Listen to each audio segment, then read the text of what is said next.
Salah satu penyebab terjadinya bencana alam adalah karena kurangnya kesadaran masyarakat dalam menjaga kondisi lingkungan.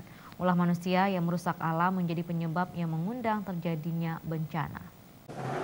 Pengurus lokal, baik Aceh Besar maupun Aceh. Ketua Badan Penanggulangan Bencana Daerah BPBD Aceh Besar, Farhan Yahci, mengingatkan masyarakat untuk lebih peduli dalam menjaga kondisi alam dan lingkungan. Karena bencana alam yang terjadi di wilayah Aceh bukan hanya disebabkan oleh letak geografis Aceh yang berada di kawasan patahan yang rawan terjadi bencana. Namun bencana alam seperti banjir dapat disebabkan oleh ulah manusia sendiri yang tidak bersahabat dengan alam dan lingkungannya.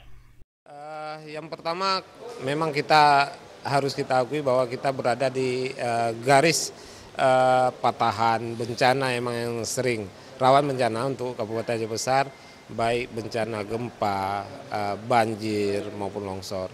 Jadi dalam hal ini kita mengharapkan supaya masyarakat di seluruh Kabupaten Aceh Besar ini selalu menjaga terutama alam ya. Karena bencana itu paling sering itu akibat alam yang diakibatkan pergerakan alam ini akibat ulah-ulah manusia. Jadi kalau kita jaga alam, insya Allah alam akan menjaga kita.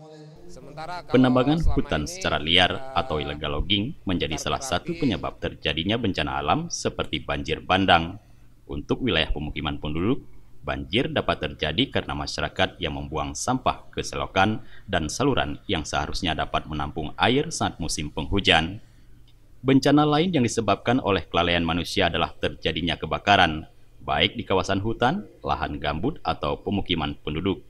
Pada beberapa kejadian kebakaran, sumber api berasal dari pembakaran, pembukaan lahan baru, dan warga yang membakar sampah tanpa pengawasan. Tim Liputan Aceh TV.